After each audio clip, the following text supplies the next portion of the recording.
Assalamualaikum warahmatullahi wabarakatuh. Kembali lagi pada mata kuliah Manajemen Proyek, dosen pengampu Yori Handayani, SIP, MSI. Kami dari kelompok 6 akan membahas mengenai pengambilan keputusan proyek. Anggota kelompok Sanggera Juliska, Dea Afrianti Kurnia Utama, Ratna Juwita, Sartika, Yusron Hanif, dan Andini Rohdatul Jannah. Selamat menyaksikan.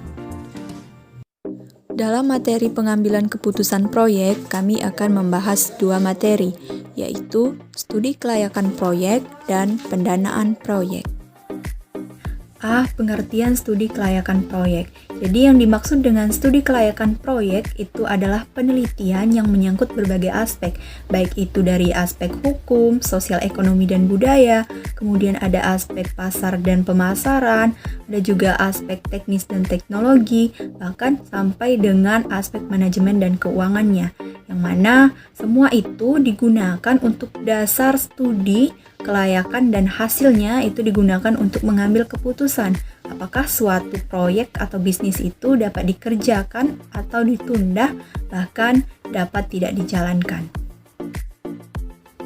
Selanjutnya yaitu B, ruang lingkup. Ruang lingkup itu sendiri terdiri dari 6 aspek, yaitu pertama aspek hukum. Aspek hukum itu berkaitan dengan keberadaan secara legal di mana proyek akan dibangun, yang meliputi ketentuan hukum yang berlaku, termasuk itu perizinan. Jadi untuk izin itu terdiri dari 2 perizinan, yaitu izin lokasi dan izin usaha. Untuk izin lokasi itu meliputi sertifikat, bukti pembayaran PBB terakhir, kemudian ada rekomendasi dari RT ataupun RW ataupun kecamatan. Selanjutnya yaitu B, izin usaha, yang mana meliputi akta pendirian perusahaan dari notaris tempat, PT atau SIPI, atau dari badan hukum lainnya. Kemudian ada NPWP, ada surat tanda daftar perusahaan, selanjutnya ada juga surat izin tempat usaha dari Pemda setempat, selanjutnya juga ada surat tanda tekanan dari Pemda setempat, dan terakhir ada surat tanda terbit yang mana dikeluarkan oleh Kanwil Departemen Penerangan. Selanjutnya yaitu 2 aspek sosial ekonomi dan budaya. Jadi aspek ini itu berkaitan dengan dampak dari yang diberikan kepada masyarakat karena adanya proyek yang dilaksanakan tersebut.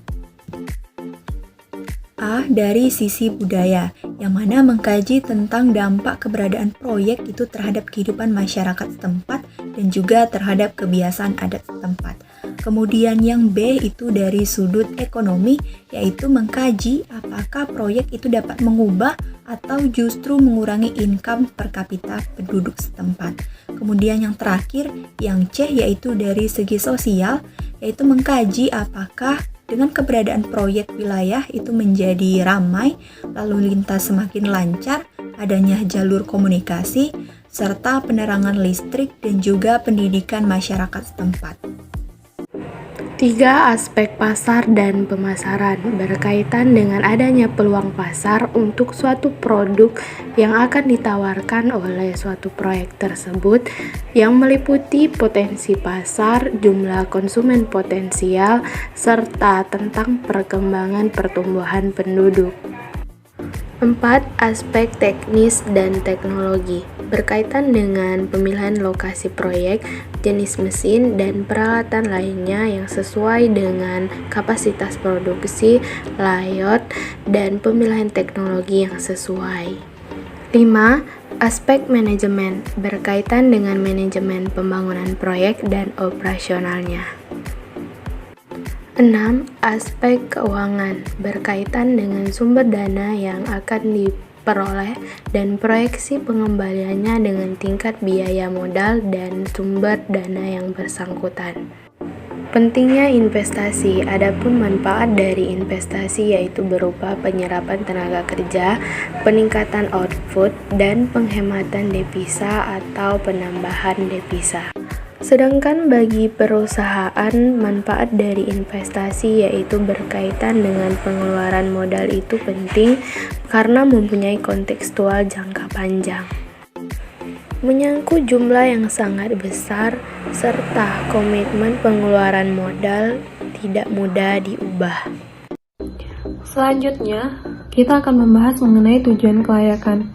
Tujuan kelayakan di sini digunakan untuk menghindari keterlanjuran penanaman modal yang besar terhadap proyek-proyek yang dirasa tidak menguntungkan. Dalam kata lain, bahwa diberlakukannya proyek agar tidak berhenti di tengah jalan. Nah, di sini ada beberapa hal yang perlu kita ketahui. Yang pertama itu ruang lingkup proyek. Yang kedua, cara kegiatan proyek itu dilakukan.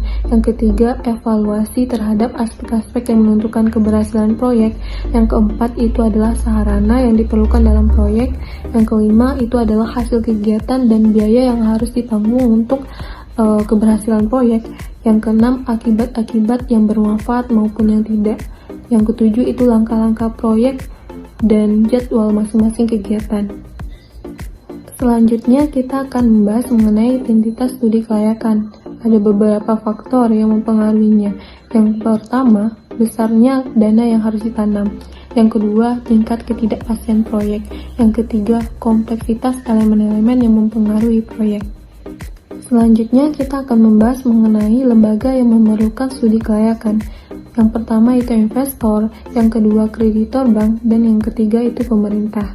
Pendanaan proyek. Pertama, mengidentifikasi siapa investor proyek, yaitu dapat dilakukan dengan melakukan pengidentifikasian donatur, yaitu mencari tahu sebanyak mungkin lembaga-lembaga dana yang mungkin tertarik untuk mendanai proyek yang akan dilakukan.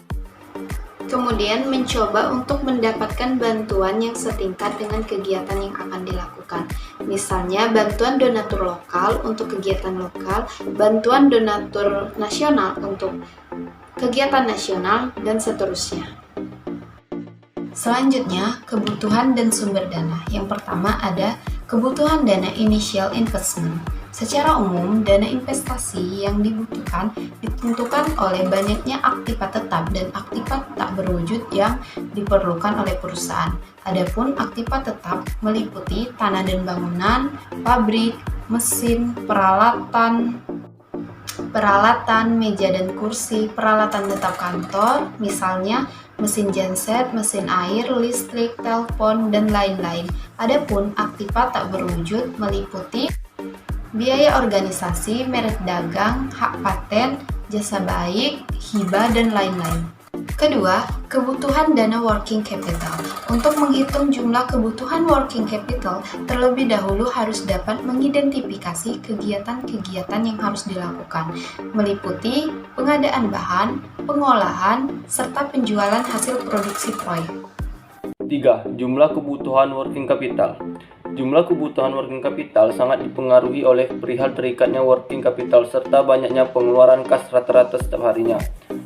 Terikatnya working capital atau periode perputarannya adalah merupakan keseluruhan atau jumlah dari periode-periode yang meliputi jangka waktu pemberian kredit beli, lama penyimpanan bahan baku di gudang, lama proses produksi, lama barang jadi disimpan di gudang, dan jangka waktu penerimaan piutang. Sedangkan pengeluaran setiap harinya merupakan jumlah pengeluaran kas rata-rata setiap harinya untuk keperluan pembelian bahan baku, bahan pembantu, pembayaran upah buruh, dan lain sebagainya. 4. Tipe-tipe utama pendanaan proyek. A. Sumber-sumber dana lokal. B. Kedutaan. C. Dana pemerintah asing. D. Korporasi dan sponsor. E. Yayasan swasta. F. Dana multilateral. Yang kelima, tipe-tipe utama sumbangan. A. Subsidi inti, di mana dana ini disediakan bagi biaya operasional, gaji staf pendukung, biaya kantor, koordinasi, dan lain-lain. B. Subsidi proyek, di mana diperuntukkan bagi pemanfaatan kegiatan yang terdeskripsi dengan baik. C. Tender, merupakan undangan bagi para konsultan untuk melakukan penelitian suatu proyek yang dibutuhkan pemerintah. D. dana fleksibel. Kondisi utama bagi dana fleksibel ini adalah kegiatan donatur pada lembaga pelaksanaan proyek. Sistem lain yang menarik adalah dengan perputaran dana, yang mana keutamaan bagi donatur adalah lembaga yang dibantu akan menjadi mandiri. 6. Kecenderungan. Pemberian bantuan cenderung peka terhadap sesuatu yang terjadi saat ini. Kecenderungan para donatur untuk mengubah pemberian bantuan menjadi dukungan finansial dalam bentuk kredit maupun pinjaman. 7. Persyaratan-persyaratan lain, hal yang harus diperhatikan ketika mengumpulkan dana dari sumber internasional, yaitu 1. Donatur luar negeri cenderung mendukung suatu proyek dibanding memberikan pendanaan. 2. Prioritas para donatur mungkin terus berubah.